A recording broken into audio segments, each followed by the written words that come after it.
ஹல்லேலூயா. Right. நான் நேற்றைய தினத்தில் முந்தின நாளில் வேதத்தை என்னுடைய வேத தியானத்தை தொடர்ந்து செய்து கொண்டிருந்த போது தேவன் எனக்கு ஒரு வார்த்தையை கொடுத்தார். அதன் அடிப்படையிலே உங்களோடு கூட கர்த்தருடைய வார்த்தையை நான் தர விரும்புகிறேன். எல்லாரும் திருப்பிக் கொள்ளலாம். வார்த்தைக்கு நேராக நம்முடைய வேதாகமத்தை திருப்புவோம். தானியேலின் புஸ்தகம் 2ஆம் அதிகாரம் 20ஆம் வசனத்திலிருந்து எல்லாம் சேர்ந்து வாசிக்க போகிறோம். தானியேலின் புஸ்தகம் 2ஆம் அதிகாரம் எல்லாரும் சேர்ந்து நாம் வாசிக்க போகிறோம். ஆகவே எடுத்துக்கொள்ளுங்கள். எடுத்துக்கொண்டவர்கள் ஒரு ஆமென் சொல்லலாமே.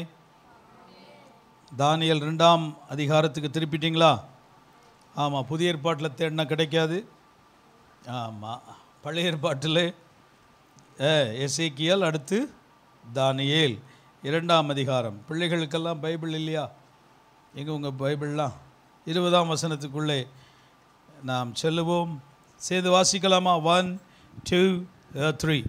பின்பு தானியேல் சொன்னது, தேவனுடைய நாமத்துக்கு என்றென்றைக்கும் உள்ள சதா காலங்களிலும் ஸ்தோத்திரம் உண்டாவதாக. ஞானமும் வல்லமையும் அவருக்கே உரியது. அவர் காலங்களையும் சமயங்களையும் மாற்றுகிறவர், ராஜாக்களை தள்ளி ராஜாக்களை ஏற்படுத்துகிறவர், ஞானிகளுக்கு ஞானத்தையும் அறிவாளிகளுக்கு அறிவையும் கொடுக்கிறவர். அவரே ஆழமும் மறைபொருளுமானதை வெளிப்படுத்துகிறவர். இருளில் இருக்கிறதை அவர் அறிவார். தங்கும். ஆமென். ரைட். இந்திய தினத்திலே கர்த்தர் எனக்கு தந்த ஒரு வெளிப்பாடு, ஆண்டவர் செய்ய முடியாத காரியங்களை செய்கிறவர் என்பதை கர்த்தர் எனக்கு சொன்னார். ஆமென். தானியேல் ஒரு காரியத்தை இங்கே சொல்லுகிறார். என்னது? 21ஆம் வசனத்தை மறுபடியும் எல்லாரும் சேர்ந்து வாசிக்கலாம். அவர் காலங்களையும் சமயங்களையும் மாற்றுகிறவர், ராஜாக்களை தள்ளி ராஜாக்களை ஏற்படுத்துகிறவர், ஞானிகளுக்கு ஞானத்தையும் அறிவாளிகளுக்கு அறிவையும் கொடுக்கிறவர். Praise the lord. அவர் எப்படிப்பட்டவரா? ஆங்கிலத்தில் எழுதப்பட்டிருக்கிறது, and he changes the times and the seasons. நமக்கு தேவன் ஒரு நல்ல சீசனை வைத்திருக்கிறார். Price the Lord. இது என்ன சீசன் ஆக்சுவலா? ரெய்னி சீசன் இல்லையா? மழை காலம். இது மழை வருதா இல்லையா? டெய்லி வரக்குறைய மழை வந்துடுதா இல்லையா? என்னப்பா இப்போ வின்டர் சீசனா? அது நேற்று கூட மழை பெஞ்சது. சரி, வின்டர் சீசனாகவே வைத்துக்கொள்வோம். வின்டர் சீசன்லேயே மழை வந்து கொண்டிருக்கிறது. அல்லேலூயா. ஆமாம், சரி, கர்த்தர் நல்லவர். வின்டர் அடுத்த மாதம் தான் தொடங்கும். குளிர் டிசம்பரில் தான் நம்ம ஊரில் வின்டர் தொடங்கும். பட் இந்த மாதம் ஏறக்குறைய ஜான் வரைக்கும் நமக்கு மழை பெய்கிற காலம்தான். ஏன்னா நமக்கு வடகிழக்கு மழை தான் பெய்யும். தென்மேற்கு பருவமழை கேரளா அப்புறம் சவுத்தோடு நின்றும். நமக்கு வடகிழக்கு பருவமழை தான் பெய்யும். ஆகவே தான் அதை காத்திருப்போம். ஜூன்லலாம் பயங்கர வெயில் அடிக்கும் நமக்கு. இப்போது மழை பெய்து கொண்டிருக்கிறது. ஆகவே இது மழை காலம். எத்தனை பேர் இந்த மழையை ரொம்ப என்ஜாய் பண்ணுறீங்க? ரொம்ப நல்லா பிடிச்சிருக்கு எனக்கு மழை பெய்யுறது. ஆனால் என்ன அப்படின்னா, சர்ச்சு வேலை தாமதமாயிட்டே போதே அப்படின்னு ஒரு கவலை இருக்கிறது. இருந்தாலும் மழை தேவையாக இருக்கிறபடினால் மழை நிற்கும் போதெல்லாம் கட்டடத்தை நாம் கட்ட போகிறோம். அல்லையே சொல்ல மாட்டேங்குது. ஆகவே தொடர்ந்து ஜெபியுங்கள். கர்த்தர் நமக்கு ஒரு நல்ல சீசனை தந்திருக்கிறார். அது என்னவென்றால், he changes the times and seasons. அவர் இந்த காலங்களையும் அவருடைய சமயங்களையும் மாற்றுகிறவராக இருக்கிறார். தமிழ் எப்படி இருக்கு? காலங்களையும் சமயங்களையும் மாற்றுகிறவர் என்று எழுதப்பட்டிருக்கிறது. ஆனால் ஆங்கிலத்தில் சூழ்நிலைகளை மாற்றுகிறவர், சீசன்ஸ் என்று எழுதப்பட்டிருக்கிறது. காலநிலையை மாற்றுகிறவர். நமக்கு ஒரு நல்ல காலநிலை இருக்கிறது. எத்தனை பேர் விசுவாசிக்கிறீங்க? கையை வைத்து சொல்லுங்கள், எனக்கு ஒரு நல்ல காலநிலை இருக்கிறது. ஆமேன் சொல்லுங்க. ஆமாம், சூழ்நிலைகளை பார்த்து சொல்லாதீங்க, கர்த்தரை பார்த்து சொல்லுங்க. Price the Lord. தேவைகளை பார்த்து சொல்லாதீங்க, கொடுப்பவரை பார்த்து சொல்லுங்க. என்ன சொல்ல மாட்டேங்கிறீங்க? தேவைகள் 1000 இருக்கலாம், ஆனால் கொடுப்பவர் உண்டு. என்ன செய்? கொண்டாடு. அல்லேலூயா. ஆமாம், நமக்கு தருகிறவர் அவர்தான். ஆகவே தேவைகளை வைத்து நாம் திட்டமிடுவதில்லை, தேவனை வைத்து திட்டமிடுகிறோம். சொல்ல மாட்டேங்கிறீங்க. ஆமென். உங்கள் வலது கரத்தை வைத்து சொல்லுங்கள், கர்த்தர் எனக்கு ஒரு புதிய வழியை திறக்கிறார். எனக்கு தெரியாது எதுக்காக நீங்கள் ஜெபிச்சு கொண்டிருக்கீங்கன்னு. ஆனால் இயேசு உங்கள் வாழ்வில் ஒரு புதிய பாதையை அவர் உண்டாக்குகிறவர், ஒரு புதிய பிஸ்னஸை தொடங்குகிறவர், ஒரு புதிய காரியத்தை திறக்கிறவர். நிச்சயமாக கர்த்தர் திறந்து உங்களை ஆசீர்வதிக்க அவர் போதுமானவராக இருக்கிறார். கரங்களை உயர்த்தி ஒரு அல்லேலூயா, அல்லேலூயா. நான் விசுவாசிக்கிறேன், நிச்சயம் அது நடக்க போகிறது. ஆமென். பிள்ளைகளை எதிர்பார்த்து காத்திருங்கள். குட்டி பிள்ளைங்க கூட விசுவாசத்தில் பலப்படணும்.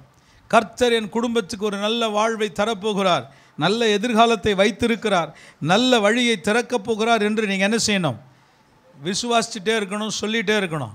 எல்லா பிள்ளைங்கள்லாம் சேர்ந்து சொல்லுங்கப்பாங்களாம். குட்டி பிள்ளைங்கள்லாம் கையை உயர்த்தி, எங்கள் வீட்டுக்கு ஒரு நல்ல காலம் வருது. அல்லேலூயா சொல்லலையா? வருமா வராதா? வருமா வராதா? ஆமாம், உங்கள் வீட்டுக்கு ஒரு நல்ல காலம் வருகிறது, நல்ல நேரம் வருகிறது. அது யாரோ புடுபுடுக்காரன் சொல்லணும்னு அவசியம் இல்லை, ஆண்டவர் நமக்கு சொல்லுகிறவராக இருக்கிறார். ஆமாம், அவன் தான் சொல்லிகிட்டே போவான். நல்ல காலம் பிறக்குது, நல்ல காலம் பிறக்குது. இல்லை, ரொம்ப அழகாக இருக்கும் அந்த இது குடுகுடுப்பை, அந்த அது இப்போல்லாம் வர்றதில்ல. அதிகாலையில் நிறைய பேர் வருவாங்க முன்னெல்லாம். அப்போது அதை சொல்லிகிட்டே போவாங்க, அப்படி நல்ல காலம் பிறக்குது, நல்ல காலம் பிறக்குது. அப்படி குறி சொல்லுகிற ஆண்டவர் அல்ல நம்முடைய ஆண்டவர். அவர் சொன்னால் நிச்சயம் செய்கிறவராக இருக்கிறார். இல்லையா? சொல்ல மாட்டேங்கிறீங்களே? நிச்சயமாய் நடக்கும். ஒரு நல்ல காலத்தை நமக்காக வைத்திருக்கிறார். ஆனால் நாம் என்ன செய்கிறோம்? பிரச்சனைகளை பார்க்கும்போது பயந்து விடுகிறோம், கஷ்டம் வரும்போது பயந்து விடுகிறோம். அதைத்தான் இன்று நாம் பார்த்து என்ன நமக்காக ஆண்டவர் வைத்திருக்கிறார் என்பதை உங்களுக்கு சொல்லி நான் உங்களை ஆசீர்வதிக்க விரும்புகிறேன். நாம் எஸ்தரின் அந்த சரித்திர புஸ்தகத்துக்கு நம்முடைய வேதாகமத்தை திருப்புவோம். எஸ்தரின் புஸ்தகம் 3ஆம் அதிகாரம் 1 வசனத்தை வாசிக்கலாம். எஸ்தரின் புஸ்தகம் 3ஆம் அதிகாரம் 1 வசனத்தை வாசிக்கலாம். நான் இன்றைக்கி பிள்ளைங்களுக்கும் புரிகிற மாதிரி நல்லா சொல்ல போகிறேன், கதை மாதிரி சொல்லுவேன், நீங்கள் கேட்டே வரணும். இது சரித்திரம். எஸ்தர் என்பது ஏதோ ஒரு கதை அல்ல, இது என்னது? ஹிஸ்ட்ரி படிச்சிருக்கீங்களா? 3ஆம் அதிகாரம் 1ஆம் வசனத்தை வாசிமா. இந்த நடபடிகளுக்கு பின்பு ராஜாவாகிய அகாஸ்வேரு அமதெத்தாவின் குமாரனாகிய ஆமான் என்னும் ஆகாகியனை மேன்மைப்படுத்தி தன்னிடத்தில் இருக்கிற சகல பிரபுக்களுக்கும் மேலாக அவருடைய ஆசனத்தை உயர்த்தி வைத்தான். நல்ல கவனிங்க, நான் உங்களுக்கு சொல்றேன். ஆகாஸ்வேரு என்று ஒரு ராஜா இருந்தான். அந்த ராஜா, அவன் பார்த்தா, உங்களை எஸ்தர் புஸ்தகத்தை வாசித்தீங்கன்னா ஏறக்குறைய 121 நாடுகளை ஆண்டவன் என்று சொல்லுகிறது. அப்படிப்பட்ட விஸ்தாரமான அரசாட்சி உடையவனாயிருந்தான். அவன் என்ன செய்தான்? அவனுக்கு கீழே ஒரு பிரதம அமைச்சராக, பிரதம மந்திரியாக ஒரு மனிதனை ஏற்படுத்த நினைச்சான். அவனு பேர் என்ன? ஆமான். ஆமாம்னாது சொல்லுங்கப்பா. ஆமான். ஆமா இல்லை. அப்போ அந்த ஆகாஸ்வேரு அவனை உயர்த்தி ஒரு பிரதம மந்திரியாக உருவாக்கி அங்கே வைத்திருந்தான். ஆனால் அவன் உள்ளத்தில் என்ன ஓடிட்டு இருந்துச்சு தெரியுமா? அவனுக்குள் ஒரு பெரிய பெருமை வந்தது. அவன் என்ன நினைத்தான்? நான் தான் இந்த பெரிய அரசாட்சிக்கே ஒரு பெரிய ஆள், ராஜாவுக்கு அடுத்தது நான் தான், என்னை எல்லாரும் வணங்கணும், எல்லாரும் எனக்கு என்ன செய்யணும்? சலாம் போடணும் அப்படின்னு நினச்சான். அந்த 3ஆம் அதிகாரத்தில் கீழே வாசிமா 2ஆம் வசனத்தை. ஆகையால் ராஜாவின் அரண்மனை வாசலில் இருக்கிற ராஜாவின் ஊழியக்காரர் எல்லாரும் ஆமானை வணங்கி நமஸ்கரித்து வந்தார்கள். அவனுக்கு இப்படி செய்ய வேண்டும் என்று ராஜா கட்டளையிட்டிருந்தான். ஆனாலும் மொர்தெகாய் அவனை வணங்கவும் இல்லை, நமஸ்கரிக்கவும் இல்லை. ஏன் மொர்தெகாய் ஏன் வணங்கல? ஏனென்ற கரெக்டாக சொன்ன. ஏனென்றால் கர்த்தரை வணங்குகிறவன் மனிதனை வணங்க வேண்டிய அவசியம் இல்லை. அப்போ நம்ம வணக்கமே சொல்லக்கூடாதா? யாருக்காவது உங்கள் வாத்தியாரை பார்த்தா வணக்கம் சொல்கிறியா இல்லையா? சார் வணக்கம் சார் அப்படின்னா அது மரியாதை செலுத்துவது வேறு, வணங்குவது வேறு. வணங்குவது என்பது ஆராதிப்பதற்கு சமம். யாரையாவது நீங்கள் ஆராதிக்கிறீங்களா? யாரை மட்டும்தான் ஆராதனை செய்யணும்? எல்லாம் சத்தமாக சொல்லுங்கள். யாரை மட்டும்தான் ஆராதனை பண்ணணும்? நீ எப்படி ஆராதிப்ப ஆண்டவரை? சும்மா சொல்லு. எப்படி ஆராதிப்பீங்க? பாட்டு பாடி, ஸ்தோத்திரம் பண்ணி, பைபிளை வாசித்து, இதெல்லாம் கர்த்தருக்கு செய்கிற ஆராதனை. அப்போ ஆண்டவரை நம்ம ஆராதிக்கிறோம். அதை தான் ஆமான் எதிர்பார்த்தான். என்ன எல்லாரும் வணங்கணும். அது யார் மட்டும் செய்யல? மொர்தேகாய் என்னும் யூதன் மாத்திரம் செய்யல. அவன் யெகோவா தேவனை வணங்குகிறவன், ஏசப்பாவை நம்புறவன். எல்லாம் சொல்லுங்க, யாரை நம்புறவன்? அதனால மனிதனுக்கு அந்த வணக்கத்தை செலுத்த மாட்டான், அவரை மாத்திரம் வணங்குகிறவனாக இருந்தான். அல்லேலூயா சொல்லுங்க. இது யாருடைய உள்ளத்தில் ஒரு பெரிய பிரச்சனையை உண்டாக்குச்சு? ஆமான். கரெக்டாக சொன்ன. ஆமானுடைய உள்ளத்தில் ஒரு பெரிய பிரச்சனை வந்துச்சு. என்ன வணங்காம இவன் பாட்டுக்கு போய்கிட்டு இருக்கானே, இவன் பாட்டுக்கு உட்காந்துருக்கானே, வாசல்ல தானே உட்காந்துருக்கான், ஏன் என்ன வணங்க மாட்டேங்கிறான் அப்படின்னு நினச்சிக்கிட்டே இருந்த போது ஒரு நாள் திடீர்னு அவன் என்ன நினச்சான், இவனை எப்படியாவது அடித்து காலி பண்ணணும் அப்படின்னு நினச்சி ராஜாவிட்ட பேசலாம். என்னன்னு, இப்படி ஒரு ஜனம் இருக்குது ராஜா, இந்த ஜனம் வந்து ரொம்ப விகற்பமான ஆட்களாக இருக்காங்க. அதெல்லாம் வீட்டில் போய் நீங்கள் வாசிங்க. என்ன, ஆமாம், எஸ்தரின் புஸ்தகத்தை நல்லா வாசிங்க. அவர்களை நம்ம கொல்லணும், அதுக்கு ஏதாவது பண்ணணுமே அப்படின்னு சொல்லி பேசினான். உடனே அவர் என்ன செஞ்சார் தெரியுமா? தன்னுடைய மோதிரத்தை, அந்த மோதிரம் தான் பெரிய பவர்ஃபுல், அதில் இருக்கிற ஒரு, இப்போ நம்ம எப்படி ரப்பர் ஸ்டாம்ப் போடுறோம்ல, அது மாதிரி அது ஒரு பவர்ஃபுல்லான ஒரு மோதிரத்தை எடுத்து அப்படி அடித்து அந்த லெட்டரில் வச்சு ஒரு குத்தி எல்லாருக்கும் குதிரையில் அனுப்பிச்சி விட்டான். எல்லாரும் அங்கே போய் எல்லா ஊர்லேயும் அதை தெரிவித்தார்கள். ஆனால் ஒன்று நடந்தது. இப்போ எல்லாரும் எல்லா யூதர்களையும் கொலை செய்ய வேண்டும் என்று யோசித்து கொண்டிருந்த போது ஒரு காரியம் நடந்தது. வாசிக்கலாம், எஸ்தர் 4:1 வாசிக்கலாம். நடந்த யாவற்றையும் மொர்தேகாய் அறிந்தபோது மொர்தேகாய் தன் வஸ்திரங்களை கிழித்து ரட்டுடுத்தி சாம்பல் போட்டுக்கொண்டு நகரத்தின் நடுவே புறப்பட்டு போய் துயரமுள்ள மகா சத்தத்துடனே அலறிக்கொண்டு ராஜாவின் அரண்மனை வாசல் முகப்பு மட்டும் வந்தான். கவனிங்க, ஒரு காரியம் மொர்தேகாய் செய்தான். ஐயா, மொர்தேகாய்களே, அம்மாக்களே, உங்களை பார்த்து சொல்கிறேன், பிரச்சனை நேரத்தில் பயந்துடாதீங்க. உயிருக்கே ஆபத்து வந்தாலும் ஒரு காரியத்தையும் பயப்பட வேண்டாம். ஒன்று செய்யணும். என்ன செய்யணும் சொல்லுங்க? என்ன செய்யணும்? ஜெபம் பண்ணணும். பக்கத்தில் கை கொடுத்து சொல்லுங்க, ஜெபம் பண்ணுங்க. நல்லா சொல்லுங்க, ஜெபம் பண்ணுங்க. பிரச்சனை காலத்தில் யாராவது ஜெபத்தை நிறுத்துறீங்களா? அப்படின்னா உங்களை போல அதைரியசாலி யாரும் கிடையாது. நீங்கள் வந்து பயப்படுறவங்க, அதைரியப்படுறவங்கன்னு அர்த்தம். பிரச்சனையை பார்த்து முட்டியை போட்டனா எல்லாம் முடிஞ்சுது. அல்லேலூயா சொல்லுங்க, ஆமென். மொர்தே இன்னைக்கு ஒன்று சிம்பிளாக தான் நான் பிரச்சனை, ஏன்னா நிறைய நேரம் எடுக்க முடியாது. ஆனால் நீங்கள் பாயிண்ட்ஸை பிடிச்சிக்கணும். நல்லா கவனிங்க. பிரச்சனையை பார்த்து பயப்படுறவன் தோற்று போவான். பிரச்சனையை பார்த்து முழங்கால் படியிட்டு கர்த்தரை நோக்கி பார்க்கிறவன் ஜெயிப்பான். ஆமென் சொல்லுங்க, இல்லையா? இப்போ தான் பாடணும், தேவைகளை கண்டு திகையாதே, தெய்வத்தை பார்த்து நன்றி சொல்லு, கொஞ்சத்தை கண்டு குழம்பாதே, கொடுப்பவர் உண்டு கொண்டாடு. அல்லேலூயா சொல்லுங்க. பிரச்சனைகளையோ தேவைகளையோ பார்த்து பயப்படுற ஆட்கள் நம்ம அல்ல. நமக்கு ஒரு காரியம் இருக்கிறது, நாம் முழங்கால் படியிட்டால் எல்லாம் நடக்கும். ஒரு ஆமேன்னு சொல்லி சொல்லுங்களேன். அல்லேலூயா. கரங்களை வைத்து சொல்லுங்க, ஆண்டவர் பார்த்துக்கொள்வார். என்ன நடந்தது? சும்மா இல்லை. 4ஆம் அதிகாரம் 14ஆம் வசனத்தை வாசிங்க. நீ இந்த காலத்திலே மௌனமாய் இருந்தால் யூதருக்கு சகாயமும் ரட்சிப்பும் வேறொரு இடத்திலிருந்து எழும்பும். நல்ல கவனிங்க, வாசிமா. அப்பொழுது நீயும் உன் தகப்பன் குடும்பத்தாரும் அழிவீர்கள். நீ இப்படிப்பட்ட காலத்துக்கு உதவியா இருக்கும்படி உனக்கு ராஜமேன்மை கிடைத்திருக்கலாமே. ஹல்லேலூயா, பிரைஸ் தி லார்ட். கையை வைத்து சொல்லுங்க, இந்த காலத்தில் நான் சும்மா இருந்தேன்னா வேற யாராவது கொண்டு ஆண்டவர் செய்வார். இந்த காலத்தில் பிள்ளைகள் சும்மா இருந்தீங்கன்னா ஆண்டவர் வேற யாரையாவது கொண்டு செய்வார். முத்திரை மோதிரத்தை இப்போயே கழட்டிக்கிட்டு இருக்காது நீ. ஆமாம், கவனிங்க. ஆமாம், கர்த்தர் நமக்கு இந்த ராஜ மேன்மையை எதுக்கு கொடுத்தாராம்? எதுக்கு கொடுத்தாரு? எத்தனை பேர் நல்லா இருக்கீங்க? நீங்கள் நல்ல வசதியாக இருக்கிற ஆட்கள்லாம் கையை தூக்கு. அட பொய்க்காரங்களா, உங்களை கர்த்தர் எப்படி நல்லா வச்சுருக்கிறாரு. நமக்கு அதான் எதுவுமே தெரியறதில்ல. கர்த்தர் நம்மளை எப்படி ஆசீர்வாதமாக வச்சுருக்கிறார் என்பது தெரியுதே இல்லை. நம்ம என்ன நினச்சிக்கிட்டு இருக்கோம்? பொருளை தான், பணத்தை எண்ணி ஐயோ இவ்வளோ கம்மியாக இருக்கேன்னு. உங்களை போல் மகிழ்ச்சியாக இருக்கிற ஆள் இருக்காங்களா உலகத்தில்?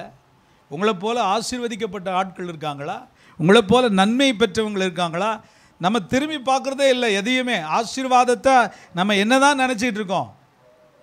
என்ன தான் நோட்டு தான் நினச்சிக்கிட்டு இருக்கோம். நாம் கர்த்தர் அவ்வளோ அழகாக வச்சுருக்கார், ஜம்முன்னு இருக்கோம். பக்கத்தில் கை கூட சொல்லுங்கள், நான் ரொம்ப நல்லா இருக்கேன்னு சொல்லுங்கள் பார்க்கலாம். வாயை திறந்து கொஞ்சம் அறிக்கையாவது செய்யுங்க, நான் ரொம்ப நல்லா இருக்கேன், கர்த்தர் என்ன ஆசீர்வாதமாக வச்சுருக்காரு. சொல்லுங்கள், கையை வைத்து சொல்லுங்கள், ராஜ மேன்மை எனக்கு கொடுக்கப்பட்டிருக்கிறது. என்ன மேன்மை? என்ன மேன்மை கொடுக்கப்பட்டிருக்கு தம்பிகளா? உங்களுக்கு ராஜ மேன்மைடா. ஆமென். ஒரு ராஜா கூட சாப்பிட மாட்டான், அந்த மாதிரி சாப்பாடு கொடுக்குறாரு உங்களுக்கு. ஒரு பிரைஸ் லார்ட் சொல்லையே. அல்லேலூயா. கொடுக்குறாரா இல்லையா? நிறைய பேர் அதை பார்க்குறதே இல்லை. ஆமென். நிறைய பேர் உங்கள் படுக்கையில் படுத்து தூங்குறீங்களே, நல்லா நித்திரை வருதா உங்களுக்கு? சந்தோஷமாக மகிழ்ச்சியாக தூக்கம் வருதா? பணக்காரன் தூங்க மாட்டான், எவன் உடச்சிட்டு போயிடுவானோ, எவன் எடுத்துகிட்டு போயிடுவானோன்னு பயந்துக்கிட்டு இருப்பான். ஆனால் நம்ம படுத்தா என்ன செய்கிறோம்? நிம்மதியாக தூங்குறோம். ஒரு ஆமேன்னு சொல்லுங்கள்.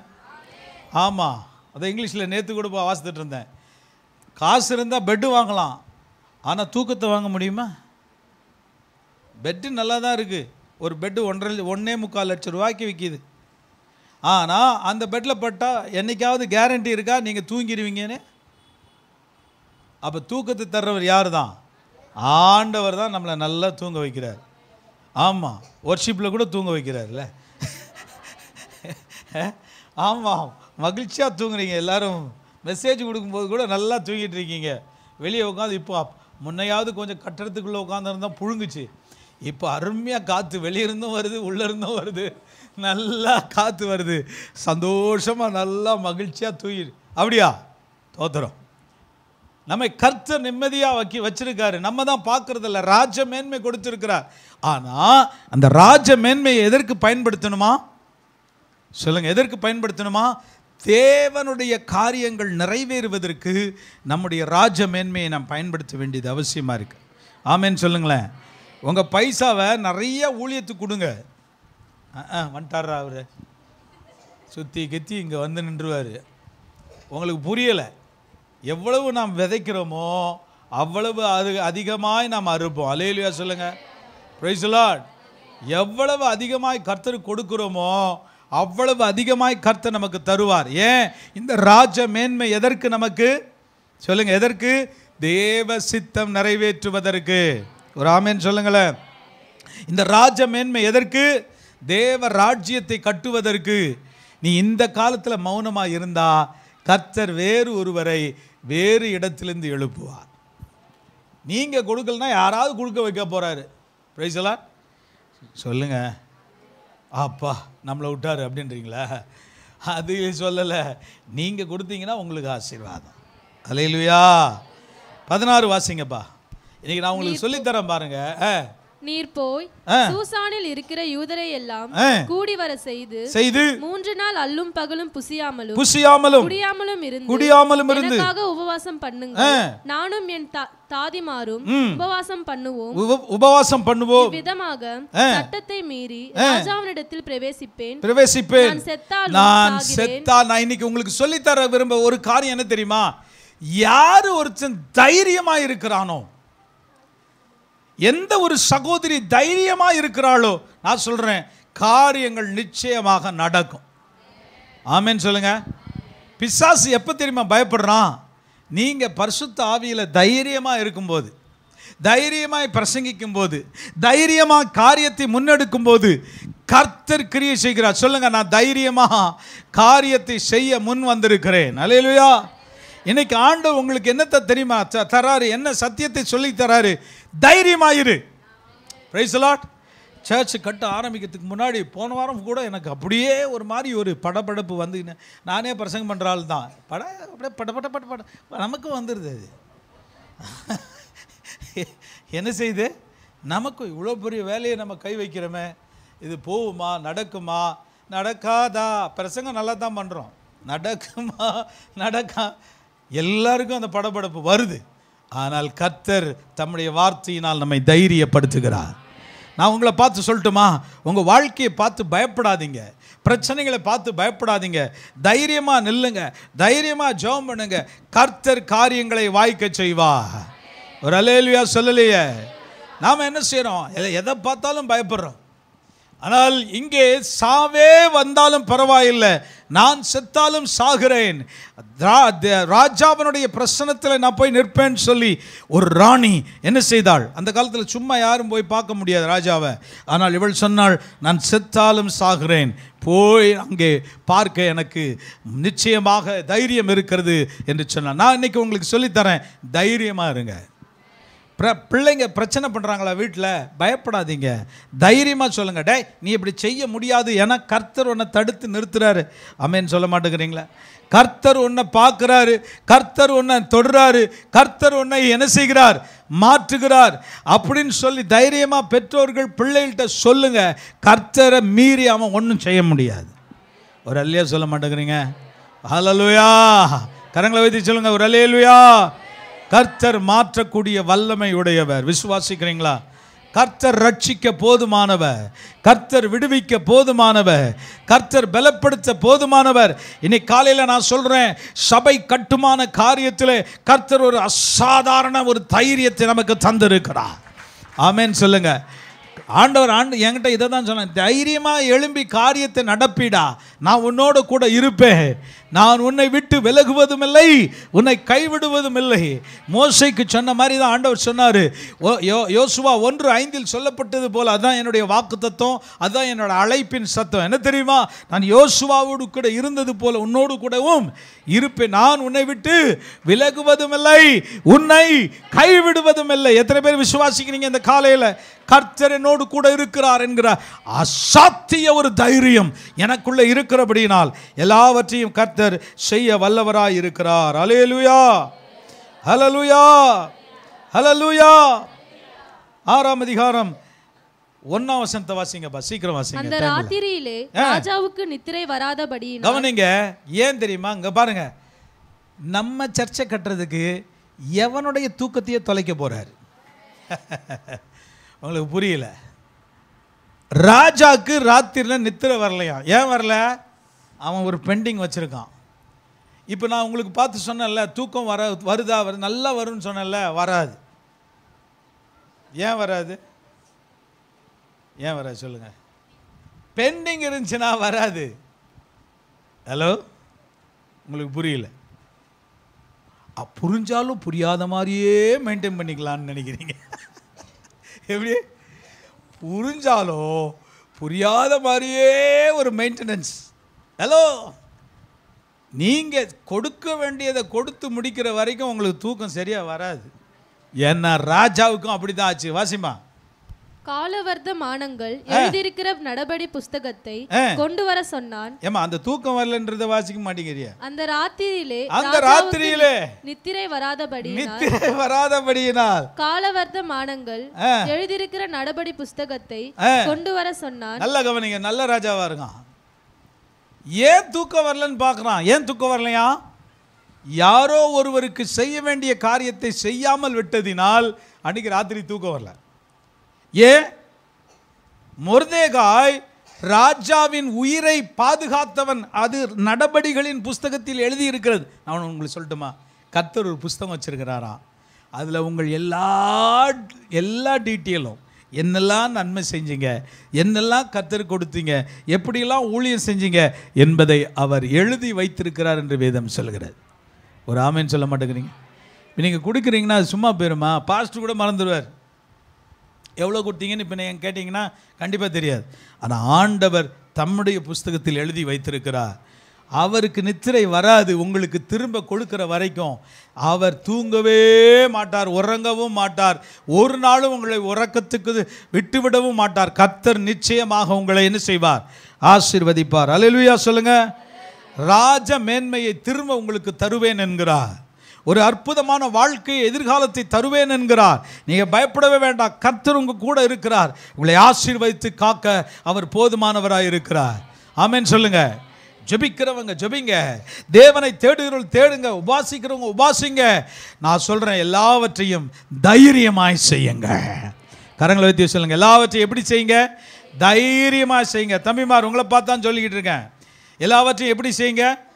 தைரியமா. பிட் அடிக்கிறது கூட தைரியமா அடிக்கணும். அப்படியா? எப்படி? பாஸ்டர் சொல்லிட்டாருடா, பரீட்சையில் படிக்கவே வேண்டாம், இனிமே என்ன பண்ணலாம்? பிட் அடிக்கலாம். அப்படியா? பிட் அடிக்கிறீங்களா? யாரும் அடிச்சிங்களாப்பா? எப்படி சொல்லுவீங்க பாரு. நீ அடிச்சுக்கிறியா? யாரு?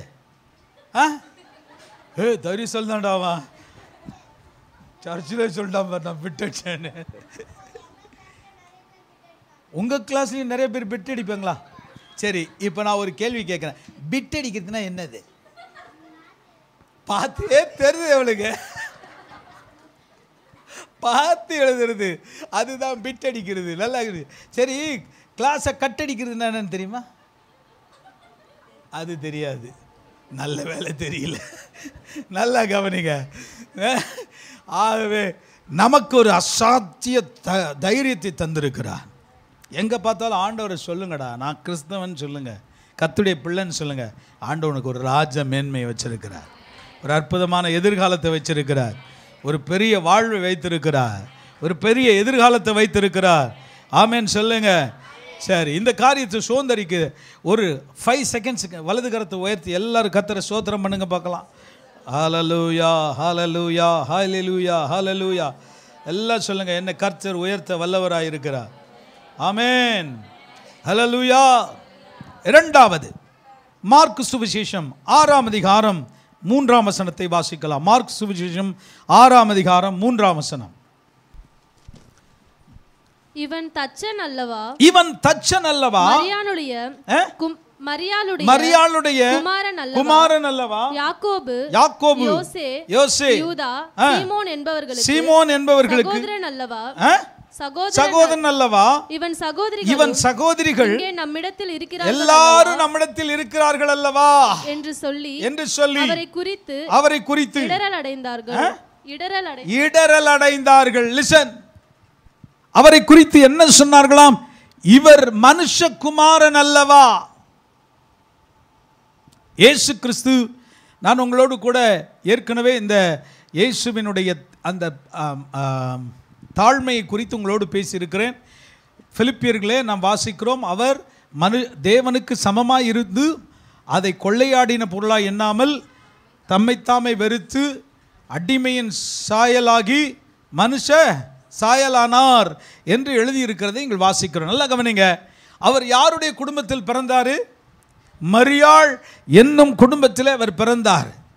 மாட்டு தொழுவத்தில் பிறந்தார், முன்னணியிலே பிறந்தார், எல்லாம் நமக்கு தெரியும்.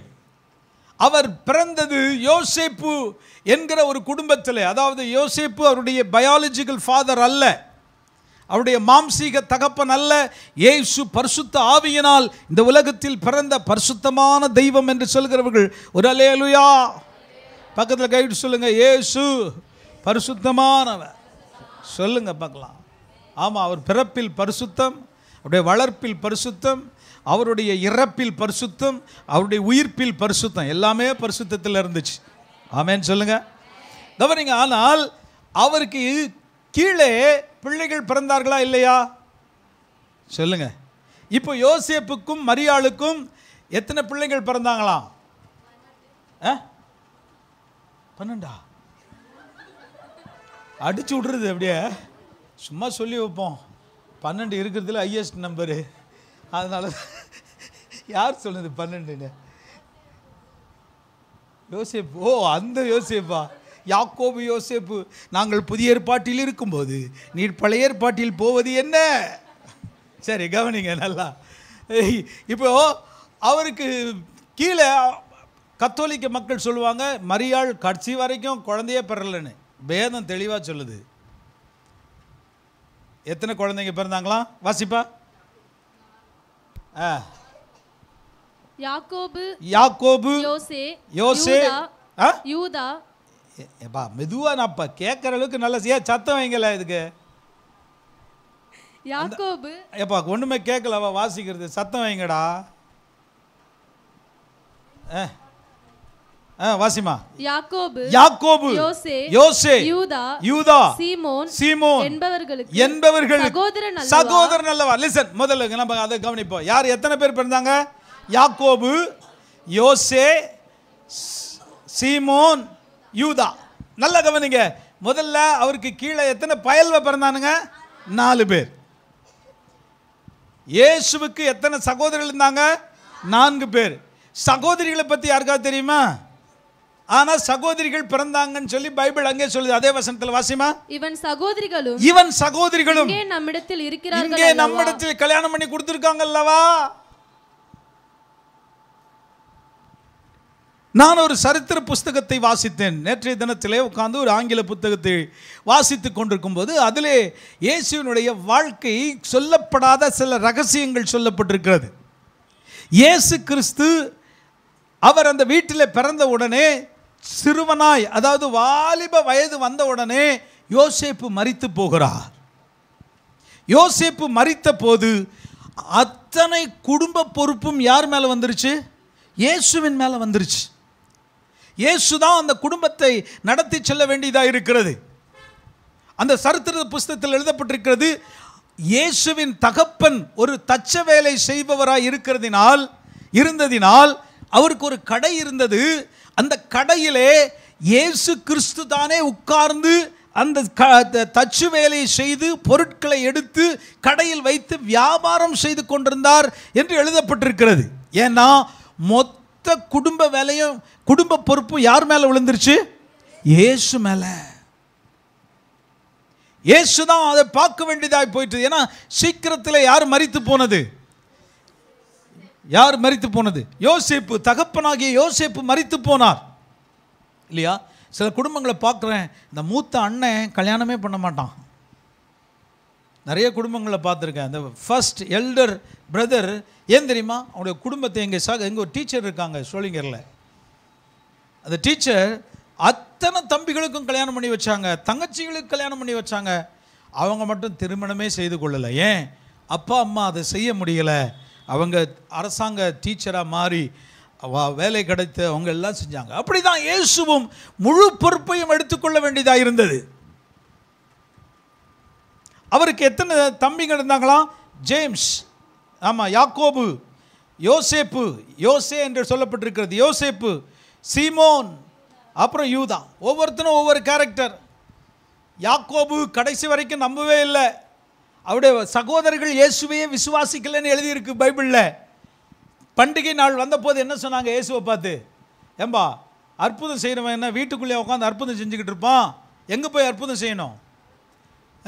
போய் எங்கள் ஜனம் திருவிழா நடக்குது, அங்கே போய் அற்புதம் செஞ்சால் எல்லாம் நம்புவாங்க சொன்னாங்களா இல்லையா?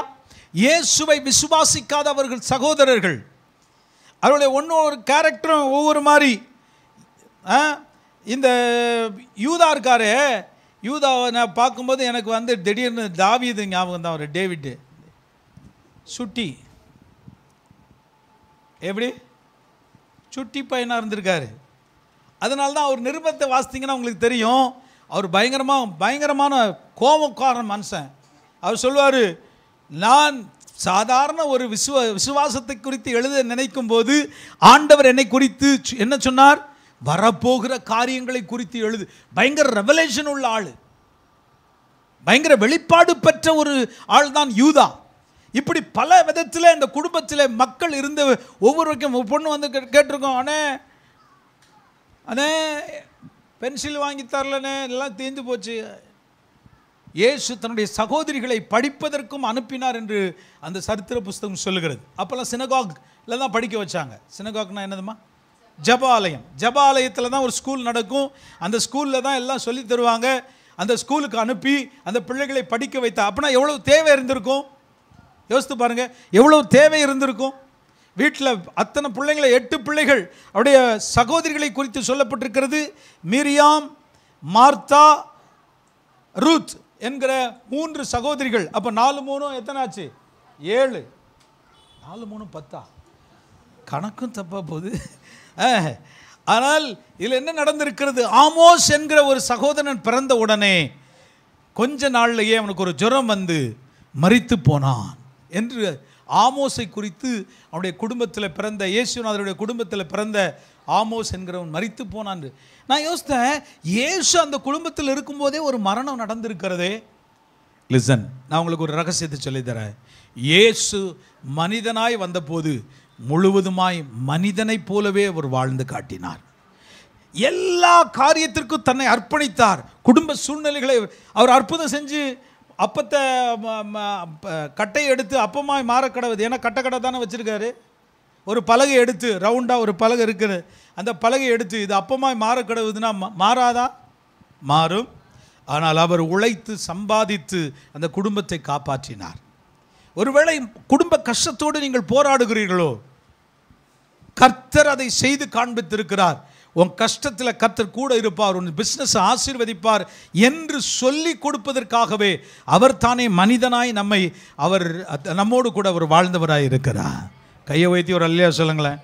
நீங்கள் கொஞ்சமாக சம்பாதிக்கலாம், கர்த்தர் அதை ஆசீர்வதித்து பெருகச் செய்வார். காரணம் என்ன? அவர் இந்த உலகத்தில் மனிதனாய் வாழ்ந்து காட்டி உங்களை ஆசீர்வதிக்க அவர் போதுமானவராய் இருக்கிறார். அல்லேலூயா. கவனிங்க, ஆமோஸ் மரித்த போது மரணத்துக்கு ஒப்பு கொடுத்து அவனை அடக்கம் பண்ணினார். ஒரு சாதாரண வாழ்க்கையை அவர் வாழ்ந்தார். நல்ல கவனிங்க, எங்கே அவருடைய காலங்கள் மாறுகிறது. நல்ல கவனிங்க, யோவான் சுவிசேஷம் 2ஆம் அதிகாரத்துக்கு திருப்பலாம். 1ஆம் வசனத்தை வாசிப்போம். 3ஆம் நாளிலே கலிலேயாவில் உள்ள கானா ஊரிலே கல்யாணம் நடந்தது. ஒரு கல்யாணம் நடந்தது. இயேசுவின் தாயும் அங்கே இருந்தார்.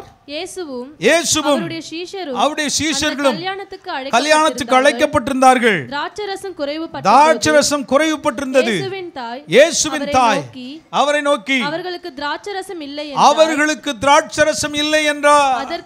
அதற்கு இயேசு, ஸ்திரீயே, எனக்கும் உனக்கும் என்ன, என் வேலை இன்னும் வரவில்லை. நல்ல கவனிங்க, இயேசு அவர் மனிதனாய் வாழ்ந்த போது அடங்கி வாழ்ந்தார். நல்ல கவனிங்க, இன்னைக்கு நிறைய பிள்ளைங்க பெற்றோருக்கு அடங்குறதே கிடையாது. எப்படிங்க? இயேசு கிறிஸ்து ஏம்பா அவர் கட்ட வேலை செய்யணும்னு அவசியமா? ராஜாதி ராஜா, கர்த்தாதி கர்த்தா. அவரை குறித்து வேதம் சொல்கிறது, சிங்காசனத்தில் உட்கார்ந்து இருந்தவர். அவர் போய் இந்த உலகத்தில் வந்து யோசேப்புக்கு கீழே உட்கார்ந்து வேலை செய்யணும்னு அவசியம் இருக்கா? சொல்லுப்பா, இருக்கா? ஆனால் நீங்கள் என்ன சொல்கிறீங்க? அதெல்லாம் நான் செய்ய முடியாது. நான் யார் தெரியுமா? 3ஆவது படிக்கிறேன். நான் யார் தெரியுமாண்ணா? நீ யார்? 3ஆவது படிக்கிற ஆள். 3ஆவது படிக்கும்போதே என்ன சொல்கிற? அதெல்லாம் நான் செய்ய மாட்டேன் சொல்லியா? அது இந்த பசங்களை ரொம்ப யூஸ் பண்ணுறது, கடைக்கு போயிட்டு வாடா. எதுக்கு போயிட்டு வாடா? ஆமாம், திடீர்னு உப்பு இருக்காது, சமையல் கொதிச்சுக்கிட்டு இருக்கோம், குழம்பு கொதிச்சுக்கிட்டு இருக்கோம், உப்பு இப்போ ஐயோ உப்பு காணுமே, அம்மா தேடுவாங்க. டே டே டே டே டே இந்த கடையில் மூளை கடையில் போய் ஒரு உப்பு பாக்கெட்டு வாங்கிட்டு பா என்னையே சொல்கிறது. அவங்கிறான்ல, அவனையே சொல்ல மாட்டேங்கிற. சொல்கிறீங்களா இல்லையா? சொன்னீங்க தானே? ஆமாம், உங்களுக்கெல்லாம் உப்பு இல்லாமலே சமைச்சு போடணும்டா.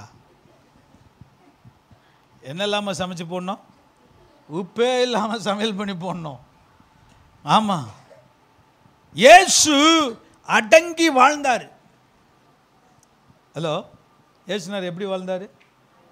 அப்பா அம்மாவுக்கு கீழ்ப்படிஞ்சு அவர் பிஸ்னஸை பார்த்து குடும்பத்தை தன் தோள் மேலே தூக்கி எல்லாத்தையும் செஞ்சு முடித்தார்.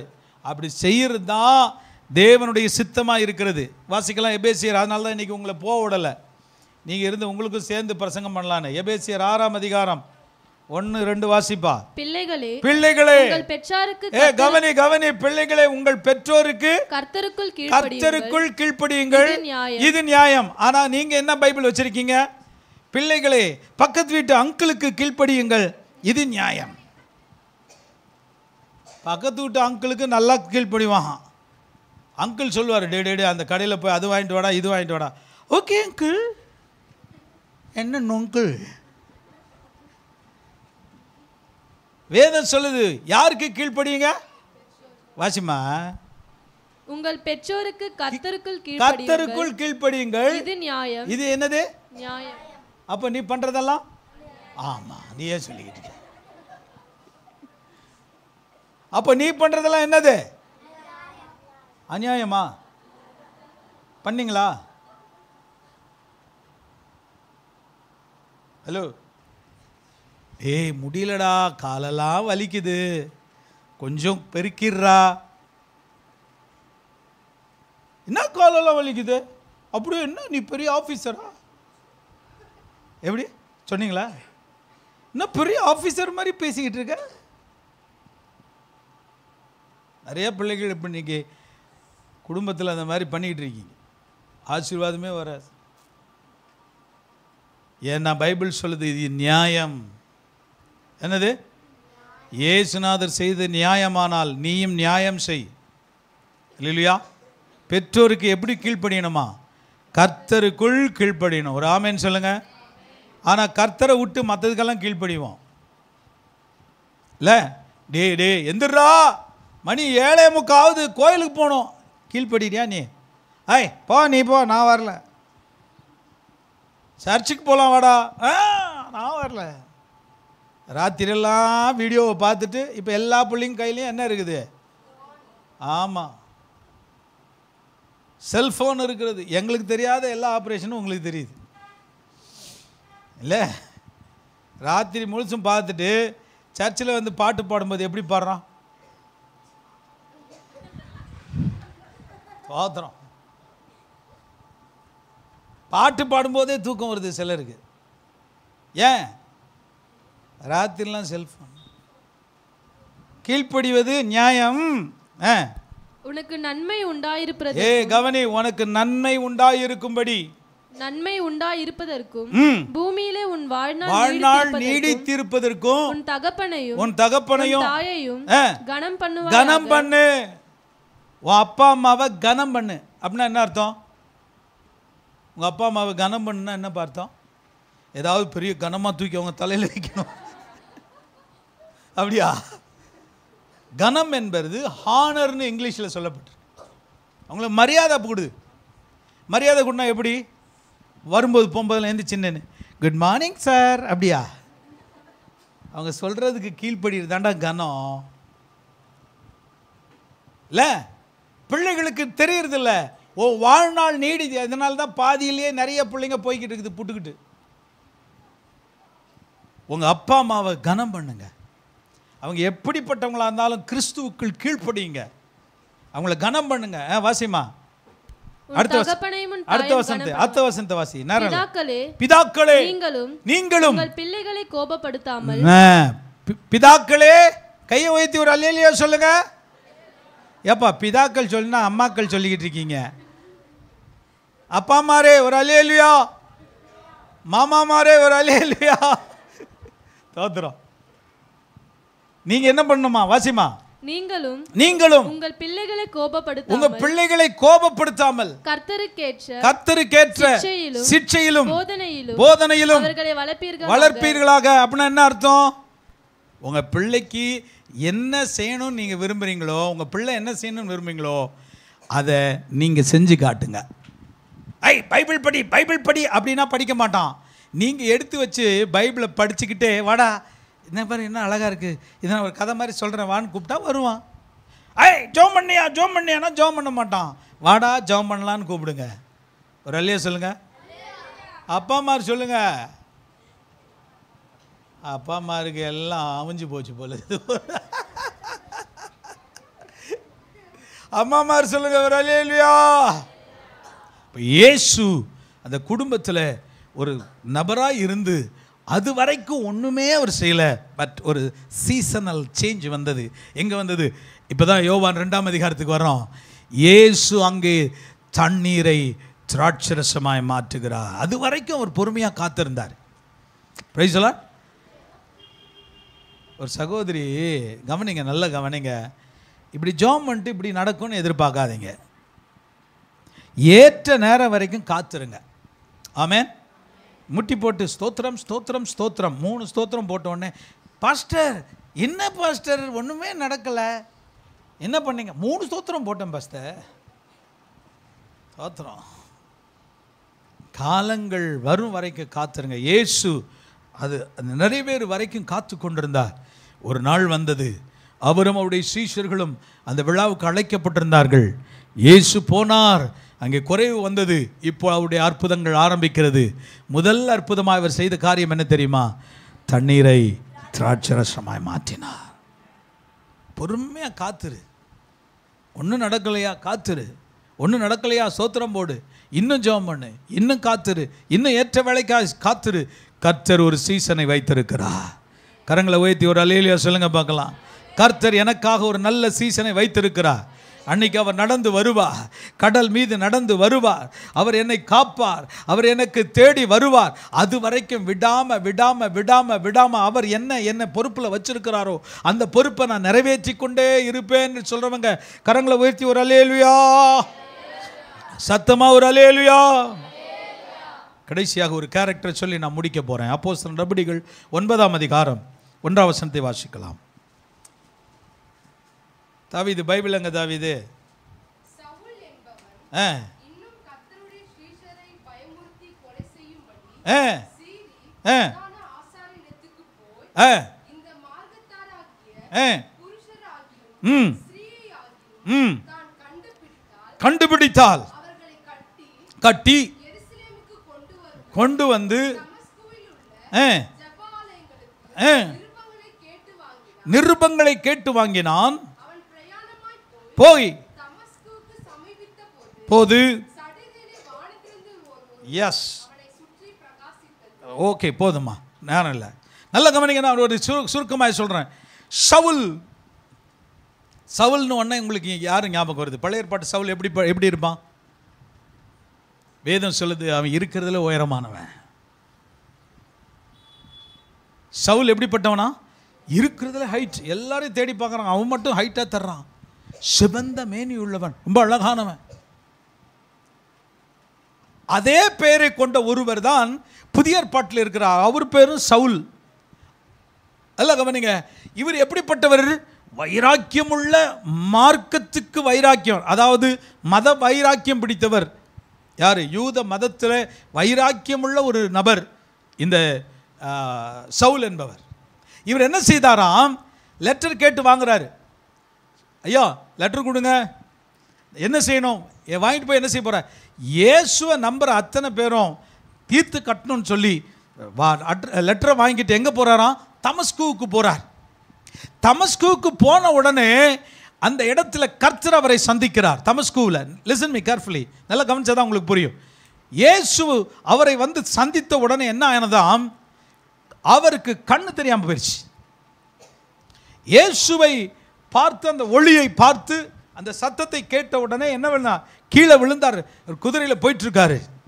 இப்போ அதே இயேசுவின் சத்தத்தை யார் கேட்கிறா? அனனியா என்னும் ஒரு அற்புதமான, வாசிமா அடுத்த வசனத்தை 12 வாசிப்பா.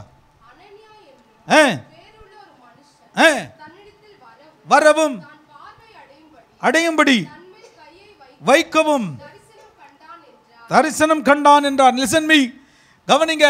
அனனியாட்ட ஆண்டவர் சொல்றாரு, எப்பா அனனியா, இப்படி ஒரு மனுஷன் சவுல் வந்திருக்கான், அவன் மேலே கையை வச்சு ஜெபம் பண்ணு, அவனுக்கு விடுதலை வரணும். அனனியாவுக்கு எப்படி இருந்திருக்கும்? யோசித்து சொல்லுங்களேன், நீங்கள் எப்படி இருந்திருக்கோம்? என்னது? சவுலுக்கு நான் போய் ஜெபம் பண்ணுமா? ஆண்டவரே இந்த ஊழியமே வேண்டாம் எனக்கு. நானும் அப்படி தான் சொல்லியிருப்பேன். ஏன்? அவன் எதுக்காக தமஸ்குவுக்கு வந்திருக்கான் சொல்லுங்க? எதுக்காக? எல்லாரும் ஏசுநாதரை வணங்குற அத்தனை பேரையும் சாகடிக்கிறதுக்கு.